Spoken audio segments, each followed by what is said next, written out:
माँ जी, आपको तो पूरा दिन बस खाना ही होता है, इसके अलावा और काम ही क्या है आपको? ये नहीं होता कि घर की थोड़ी साफ सफाई ही कर दें, लेकिन आप तो बस बैठकर खाती हैं और इधर की उधर करती हैं। और एक ये मेरा देवर बिट्टू, जिसे डॉक्टर बनना है, उसकी जिम्मेदारी कौन उठाएगा? बड़ा भाई। क्यों? क्योंकि भाई के पास तो कुबेर का खजाना है। मैं कहती हूँ डॉक्टर बनकर बिट्टू जो कमाएगा क्या वो हमें दे देगा? अरे हमें भी तो अपनी गृहस्थी संभालनी है, या जीवन भर सबकी जिम्मेदारी ही उठाते रहें? रजनी अपनी सास कमला जी और पति विनय से कहती है। रजनी की सास कमला जी बोली, बहू, क्या मेरी 2 रोटी तुम पर भारी पड़ने लगी है? और तुम तो जानती हो बिट्टू पढ़ाई में अच्छा है, अगर कुछ बन गया तो आगे चलकर पूरे परिवार के लिए ही तो करेगा। विनय को भी अच्छी तनख्वाह मिलती है, फिर तुम्हें क्या दिक्कत है? तुम्हारे ससुर जी की आधी तनख्वाह तो इन दोनों की पढ़ाई के लिए जो लोन लिया था उसी में चली जाती है, और बाकी के पैसे घर में ही लगते हैं। फिर तुम ऐसी बातें क्यों कर रही हो? रजनी बोली, वाह माँ जी, ये अच्छा है। मेरी शादी से पहले जो आपने अपने बेटे के लिए लोन लिया, उसके लिए मैं क्यों समझौता करूं? वो तो आप लोगों की जिम्मेदारी थी। मैं अब अपने पति के पैसों को पूरे परिवार पर खर्च नहीं होने दूंगी। अरे आप लोगों की वजह से ये शहर नहीं जाते। अपने उस निखट्टू बेटे की पढ़ाई के लिए आप मेरे बच्चों का भविष्य खराब करेंगी। कमला जी कुछ कहती उससे पहले ही विनय बोल पड़ा, माँ, आपकी बहू गलत भी तो नहीं कह रही है। आप जानती तो हैं बाबूजी अगले हफ्ते रिटायर हो जाएंगे। अगर सारे पैसे उस निखट्टू बिट्टू पर लगा दिए तो आपका बुढ़ापा कैसे कटेगा? मेरे भी बच्चे बड़े हो रहे हैं, मुझे भी शहर जाना है। आखिर मैं कब तक आप लोगों की वजह से गांव में बैठा रहूंगा? मैं शहर जाकर पैसे कमाना चाहता हूँ। 4 पैसे कमा लूंगा तो आपकी ही तारीफ होगी। लोग कहेंगे कि पैसे वाले बेटे की माँ है। कमला जी बोली, बेटा, एक माँ को पैसे वाला बेटा नहीं, सक्षम बेटा चाहिए होता है। बिट्टू तो अभी छोटा है और तुम घर के बड़े बेटे हो, तो तुमसे उम्मीद नहीं करेंगे तो और किससे करेंगे? विनय बोला, माँ, वो इतना भी छोटा नहीं है, और मैं बड़ा बेटा हूं तो इसका मतलब ये नहीं कि बस दूसरों के लिए जीता रहूं। आप तो रहने ही दीजिए। अगले हफ्ते बाबूजी आने वाले हैं, बैठकर बात कर लेंगे। इतना कहकर विनय पत्नी के साथ अपने कमरे में चला गया। अगले हफ्ते कमला जी के पति भूषण बाबू रिटायर होकर लौटे तो बेटे बहू ने सम्मान के साथ उनका स्वागत किया। बहू ने आगे बढ़कर उनका थैला ले लिया और बोली, बाबूजी, रिटायर होकर अपनी बहू के लिए क्या लाए हैं? उन्होंने कहा, बहू, सब कुछ तो तुम लोगों का ही है। अब तो मैं पेंशन पर जीऊंगा, और पेंशन भी कट कर आएगी, क्योंकि लोन ही इतना ले चुका हूं। अब तो सारी जिम्मेदारी तुम लोगों पर है। रजनी ने विनय की तरफ देखा। विनय बोला, बाबूजी, पहले हाथ मुंह धो लीजिए, फिर आपसे एक गंभीर मुद्दे पर बात करनी है। विनय ने सबको इकट्ठा किया। बिट्टू उस वक्त कोचिंग क्लास के लिए बाहर जा रहा था। विनय बोला, एक दिन नहीं पढ़ोगे तो कुछ घाटा नहीं होगा, तुम भी आकर यहीं बैठो, अब तुम बच्चे नहीं हो। बड़े भाई की आज्ञा मानकर बिट्टू वहीं चुपचाप बैठ गया। विनय बोला, बिट्टू, तुम्हारे जीवन का सबसे पहला काम क्या होना चाहिए? बिट्टू शांत रहा। विनय बोला, अपने माता पिता की सेवा और उनकी देखभाल करना। क्या मैं गलत कह रहा हूं? बिट्टू बोला, नहीं भैया, आप सही कह रहे हैं। विनय बोला, बाबूजी, अब मैं कानपुर रहने के लिए जा रहा हूं। बेहतर है बिट्टू यहीं से पढ़ाई कर लेगा, यहां भी तो कोचिंग क्लासेस होती है।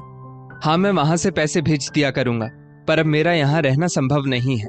अगर आप थोड़ी मदद कर देंगे तो बच्चों की पढ़ाई वहां आसान हो जाएगी। भूषण बाबू बोले, ये क्या बात हुई बेटा, मैं आया और तुम जाने की बात कर रहे हो। रजनी बोली, बाबूजी, हम कब से इसी दिन का इंतजार कर रहे थे कि कम से कम इस घर में कोई बड़ा हो तो हम भी अपनी आगे की जिंदगी के बारे में सोचें। भूषण बाबू बोले, तुम लोग मुझसे क्या चाहते हो? विनय आगे बढ़कर बोला, बाबूजी, आप अगर पैसों से मेरी थोड़ी मदद कर दें तो मैं धीरे धीरे आपको पैसे लौटा दूंगा। भूषण बाबू बोले, अरे बेटा, पैसे लौटाने की क्या बात है, सब कुछ तो तुम ही लोगों का है। अब तुम्हें और बिट्टू को ही तो सब कुछ संभालना है, बस इतना ध्यान रखना। इतना कहकर भूषण बाबू ने कुछ पैसे अपने पास रखे और बाकी विनय को दे दिए, ये सोचकर कि हर महीने बेटा घर खर्च के लिए पैसे तो भेज ही देगा। बातों बातों में शाम हो गई। कमला जी रसोई की तरफ जाने लगी तो रजनी बोली, अरे माँ जी, आप आराम कीजिए, मेरे होते हुए आप काम क्यों करेंगी? कमला जी आश्चर्य से बहू को देखने लगी। जो बहू आज तक बिना ताने के 2 रोटी नहीं देती थी, आज आराम करने को कह रही है। भूषण बाबू बोले, कमला, ऐसी बहू भाग्य से मिलती है। वो तुम्हें आराम करने को कह रही है और तुम रसोई में जाना चाहती हो। कितने समय बाद यहाँ आया हूं, कुछ वक्त तो मेरे साथ बैठो। वो चुपचाप भूषण बाबू के बगल में बैठ गई। जब सब खा पी कर अपने कमरे में चले गए तो रजनी विनय से बोली, आपने ये क्यों कहा कि हर महीने आप वहां से देवर जी और घर खर्च के लिए पैसे भेज देंगे? विनय बोला, अरे कहने में क्या जाता है, कम से कम ये सुनकर बाबूजी ने हमें लाखों रुपए दे दिए। अब वहां जाकर अपने मन को मारना नहीं पड़ेगा। और याद रखो, जितने भी जेवर हैं साथ ले चलना, यहाँ कुछ भी छोड़ने की जरूरत नहीं है। रजनी हंसकर बोली, मैंने आपके कहने से पहले ही रख लिए हैं सब जेवर, और साथ ही माँ जी के जेवर भी रख लिए हैं। अरे आज तक मैंने सेवा की है तो उन गहनों पर मेरे सिवा और किसका अधिकार होगा? ये कहकर दोनों पति पत्नी हंसने लगे। कमला जी और भूषण बाबू इस बात से निश्चिंत थे कि बेटा शहर जाएगा और उनकी बची हुई परेशानियों को खत्म कर देगा। पर उन्हें क्या मालूम था कि बेटा बहू तो अपने ही घर को लूटकर अपना अलग घरौंदा बसाना चाहते हैं। 2 दिन बाद विनय अपने परिवार के साथ चला गया। पहले महीने 2 महीने में फोन करता और हर बार पैसे की तंगी बताता था। इधर भूषण बाबू के बचे पैसे भी खत्म होने लगे। बेटे की पढ़ाई के लिए उन्होंने इधर उधर से कर्जा लिया। कमला जी ने कहा, मैं जेवर बेचकर बिट्टू को पढ़ाऊंगी, वरना निखट्टू ही रह जाएगा। बिट्टू बोला, माँ, क्या डॉक्टर बनकर ही मैं आप लोगों का अच्छा बेटा बन सकता हूँ? बिना डॉक्टर बने क्या मैं सक्षम बेटा नहीं बन सकता? माँ, आप कब तक मुझे निखट्टू और नासमझ समझोगी? भले ही भैया की तरह मैं ज्यादा पैसे ना कमाऊं, पर अपनी जिम्मेदारियों से कभी मुंह नहीं मोड़ूंगा। इतना कहकर बिट्टू अपने लिए काम ढूंढने लगा। देखते ही देखते 2 वर्ष बीत गए। विनय पलटकर घर नहीं आया। बिट्टू माँ पिता की सेवा में रम गया। भूषण जी की तबीयत अब ठीक नहीं रहती थी। बेटे के धोखे ने उन्हें अंदर से तोड़ दिया था। अब बिट्टू ने उन्हीं के पलंग के बगल में अपनी खाट लगा ली, ताकि पिताजी की किसी भी आवश्यकता पर वो पल भर में उनके सम्मुख खड़ा हो जाए। कमला जी के बार बार कहने पर भी बिट्टू ने अपनी पढ़ाई छोड़ दी। आए दिन कमला जी गुस्से में उसे कभी निखट्टू तो कभी नासमझ की उपाधि देती रहती थी। एक रोज हार कर बिट्टू ने विनय को फोन किया और पिता की स्थिति के बारे में बताया। तो विनय बोला, मुझे जितने दिन करना था मैं कर चुका हूं। मैंने जीवन भर उनकी सेवा का ठेका नहीं ले रखा है। अब उनकी हालत का जिम्मेदार मैं नहीं। जो करना है अपने दम पर करो। हाँ, मर जाएंगे तो मुझे बता देना, मुखाग्नि तुम ही दे देना, परंतु घर और जमीन का आधा हिस्सा मेरा होगा, ये उनको बता देना। बिट्टू ने ये सारी बात जब भूषण जी को बताई तो उनके जीने की इच्छा ही खत्म हो गई। उस रात भूषण जी जो सोए तो फिर कभी नहीं जगे। कमला जी भी अब अधूरी सी हो गई थी। घर के छोटे मोटे काम किसी तरह करती थी। हर समय उनका ध्यान कहीं और ही रहता था। इसी बीच एक दिन कमला जी गुसल खाने में गिर गई, जिससे उनके कूल्हे की हड्डी टूट गई। फ्रैक्चर तो मामूली था, परंतु वृद्धावस्था के कारण हड्डियों को जोड़ना भी संभव नहीं था। कमला जी के कई बार बुलाने के बाद भी विनय और रजनी उन्हें देखने तक नहीं आए। अस्पताल का बिल बढ़ता ही जा रहा था। बिट्टू ने माँ से परेशानी साझा की तो कमला जी बोली, बेटा, जेवर किस दिन काम आएंगे? मेरे नीले वाले बक्से में कुछ जेवर रखे हैं, उसमें से कुछ अपनी पत्नी के लिए रख देना और बाकी सब बेच दो। बिट्टू ने घर जाकर जब बक्सा खोला तो बक्सा पूरा खाली था। बिट्टू को समझते देर ना लगी, पर उसने माँ से कुछ नहीं बताया और कभी मजदूरी तो कभी अपना खून बेचकर अस्पताल का बिल भर देता। माँ खुश हो जाती कि बेटे को अब कोई परेशानी नहीं है। और कुछ रोज बाद कमला जी को अस्पताल से छुट्टी मिल गई। अब उन्हें डंडे के सहारे चलना पड़ता था, क्योंकि कमर जो झुक गई थी। एक रोज कमला जी पड़ोस में किसी के मुंडन में गई थी। वहां एक लड़की रश्मि दिखी। वो उनके मन को भा गई। जब कमला जी ने उसके विषय में पूछा तो सब मालूम चला। कमला जी रश्मि के व्यवहार से इतनी प्रभावित हुई कि अगले ही दिन अपने बेटे का रिश्ता लेकर उसके घर पहुंच गई। रश्मि के पिता विशंभर नाथ जी ने तुरंत ये रिश्ता स्वीकार कर लिया, क्योंकि बिट्टू के व्यवहार के कारण उसे पूरे गांव में लोग बहुत इज्जत देते थे। शादी की निर्धारित तिथि तय हो गई। कमला जी को फोन करके रजनी बोली, उस निखट्टू से कौन शादी कर रहा है? अरे क्या काम आएगा और क्या बीवी को खिलाएगा?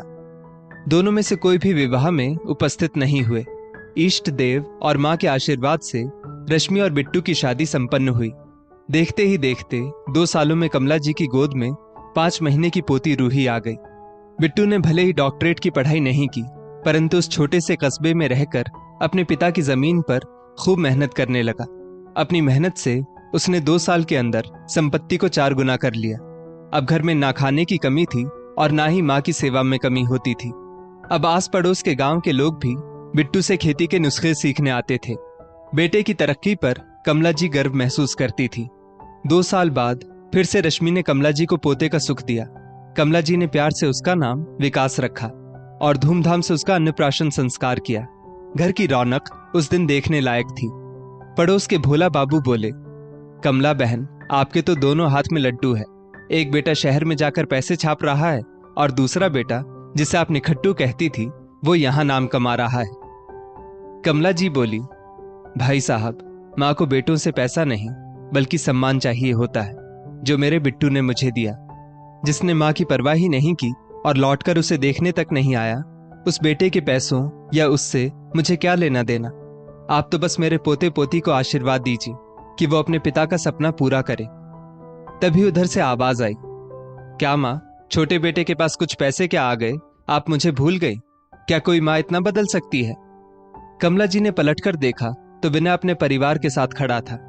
बिट्टू ने आगे बढ़कर भाई के चरण स्पर्श किए, उसे गले से लगाया तो विनय बोला, बस बस रहने दो, ये दिखावा करने की जरूरत नहीं है। ये सब तुम इन अनपढ़ गांव वालों को दिखाओ जो तुम्हें अंदर से पहचानते नहीं है। बिट्टू बोला, भैया अंदर तो आइए। भाभी, ये आपका ही घर है, बाहर क्यों खड़ी है? रश्मि ने आगे बढ़कर अपनी जेठानी का स्वागत किया। रजनी बोली, हाँ हाँ, घर तो मेरा ही है, ये बताने की जरूरत नहीं है। कल की आई हुई ये लड़की क्या खुद को इस घर की मालकिन तो नहीं समझने लगी है? अगर ऐसा है तो ये इसकी गलतफहमी होगी। अरे मैंने इस घर को संभाला था तो पहला हक तो मेरा ही होगा। रजनी घर की काया पलट देखकर हैरान थी, क्योंकि वो जिस खंडर को छोड़ गई थी उसे तो बिट्टू की मेहनत ने महल बना दिया था। गांव वालों ने कमला जी के पोते पोती को आशीर्वाद दिया और अपने अपने घर लौट गए। कमला जी बरामदे में आराम कुर्सी पर बैठी हुई थी। इतने में रजनी अपने सामान को एक तरफ करते हुए बोली, देवर जी, इसे मेरे कमरे में रख दीजिए, मैं बहुत थक गई हूं, थोड़ी देर आराम करूंगी। इतना कहते हुए रजनी जैसे ही सामने वाले कमरे में जाने लगी तो कमला जी बोली, ठहर जाओ, वो कमरा मेरा है, उसमें अपने कदम मत रखना, और ऊपर का कमरा रश्मि बहू और बच्चों का है। अतिथियों के लिए हमने बरामदे में एक कमरा छोड़ रखा है। इतना कहकर कमला जी ने नौकर रामू को आवाज लगाई और कहा, मेहमानों का सामान अतिथियों के कमरे में रख दो रामू, 2 दिन बाद ये लोग चले जाएंगे। विनय बोला, माँ, बिना सोचे समझे कुछ भी कह देती हैं आप, भूलिए मत, ये घर की बड़ी बहू है। कमला जी बोली, अच्छा, बड़ी जल्दी याद आ गया। 5 साल पहले जब बड़ी बहू मेरे जेवर चुरा कर गई थी तब तुम कहाँ थे? अपने पिता के पैसे लेकर रफ्फू चक्कर हो गए, पलटकर अपने भाई की मदद नहीं की तब कहाँ थे? अरे तुम तो अपने पिता के अंतिम संस्कार पर भी नहीं आए, तो आज यहाँ क्या लेने आए हो? रजनी बोली, माँ जी, ये तो गलत बात है, घर जमीन पर हमारा भी अधिकार है। ऐसे तो गांव वालों के सामने आप बड़ी अच्छी बनी फिरती हैं और अपने बड़े बेटे का अधिकार मारती है। छी छी, इस उम्र में अपने सिर पर आप ये पाप लेंगी? तभी रश्मि बच्चों को सुलाकर बाहर निकली और अपने पल्लू को ठीक करते हुए बोली, माफ कीजिएगा जेठानी जी, पर माँ जी के लिए ऐसे शब्द निकालना आपको शोभा नहीं देता। वो माँ है, हमें कुछ भी कह सकती है, पर हम बच्चे होकर उनका अपमान नहीं कर सकते। रजनी गुस्से में तिलमिलाकर रश्मि की ओर बढ़ी तो कमला जी बैठे बैठे अपनी छड़ी उन दोनों के बीच में करते हुए बोली, खबरदार रजनी, जो तुमने ये लक्ष्मण रेखा लांघी। रजनी उनकी छड़ी पकड़कर बोली, कौन रोकेगा मुझे? याद है वो दिन, या भूल गई जब आपसे मैं इस घर के काम करवाती थी? अरे आपकी औकात ही क्या है? और इस संपत्ति में मेरा भी हक है, जो लेने से मुझे कोई नहीं रोक सकता। कमला जी अपनी जगह से उठ खड़ी हुई और अपनी छड़ी से रजनी को 2 छड़ी लगाई और बोली, ये जमीन, ये संपत्ति क्या अपने बाप के घर से लेकर आई थी? अरे तू तो ऐसी चोरनी है जो अपने ही घर में डाका डालती है। और सुन विनय, ये सारी संपत्ति मेरे बेटे ने अपनी मेहनत से खड़ी की है। तुम्हारे पिता की जो संपत्ति थी वो तो तुम्हारे पिता और मेरे इलाज में कब की बिक चुकी है। ये संपत्ति मेरे उस बेटे ने अपने दम पर खड़ी की है, जिसे तुम निखट्टू कहते थे। बेटा पैसे से कोई माँ का लाडला नहीं होता। अरे वो तो अपनी क्षमता से माता पिता का लाडला बनता है, जो तुम कभी नहीं बन पाए। विनय बोला, माँ, आप हमारे साथ ऐसा नहीं कर सकती हैं। बिट्टू बोला, माँ, भैया को जो चाहिए उन्हें दे दो, मुझे बस आपका आशीर्वाद चाहिए।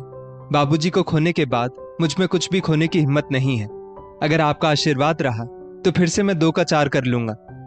विनय बिट्टू को एक तरफ हटाते हुए बोला, चल हट, तू बोलेगा तो क्या तभी मैं अपना हिस्सा लूंगा। कमला जी ने जोरदार थप्पड़ विनय को लगाया और बोली, नालायक, तू तो इसकी इज्जत के लायक भी नहीं है। अब तो अतिथियों के कमरे में भी नहीं रहेगा तू। मैं कहती हूं निकल जा इस चौखट के बाहर, वरना धक्के मारकर निकलवाऊंगी। रश्मि और बिट्टू कमला जी को समझाते रहे, परंतु कमला जी अपनी बात पर अड़िग रही। उन्होंने कहा, मैं माफ कर देती अगर ये लोग अपने मन में अच्छे विचार लेकर आते, परंतु आज ये लोग यहाँ अपने भाई और माँ से मिलने नहीं आए, बल्कि अपना हिस्सा लेने आए हैं। अरे जो फर्ज निभाता है वही माँ का बेटा कहलाता है। जिसने धोखा दिया हो वो मेरा बेटा नहीं हो सकता। कमला जी विनय से बोली, चुपचाप अपने परिवार को लेकर यहाँ से चले जाओ और पलटकर कभी वापस मत आना। मैं मर जाऊं तो मुखाग्नि मेरा बिट्टू दे देगा। तुम मेरे शरीर को हाथ भी मत लगाना। अगर तुमने संपत्ति की तरफ आंख उठाकर भी देखा तो मैं पुलिस में तुम्हारी पत्नी और तुम्हारे खिलाफ केस करूंगी, फिर कटोरा लेकर भीख मांगोगे। अब चले जाओ यहाँ से। तुम्हारी काली परछाई भी मैं अपने बच्चों पर नहीं पड़ने देना चाहती। रामू, इनका सामान निकालकर बाहर फेंको और दरवाजा बंद कर लो। विनय कुछ कहता उससे पहले रजनी बोली, अब हमारे लिए यहाँ कुछ नहीं बचा है, चलो चलते हैं, वरना फिर डंडे पड़ेंगे। रजनी और विनय को खाली हाथ लौटना पड़ा। जैसी करनी वैसी भरनी। कमला जी ने बिट्टू को समझाया, बेटा, अच्छा बनना अच्छी बात है, परंतु कोई तुम्हारी अच्छाई का फायदा उठाए तो उसका विरोध भी करो और जवाब भी दो, वरना ऐसे लालची रिश्तों की दुनिया में कमी नहीं है। दोस्तों, इस स्टोरी को लेकर आपकी क्या राय है, नीचे कमेंट करके जरूर बताइएगा। और ऐसी ही और भी बेहतरीन वीडियोस के लिए हमारा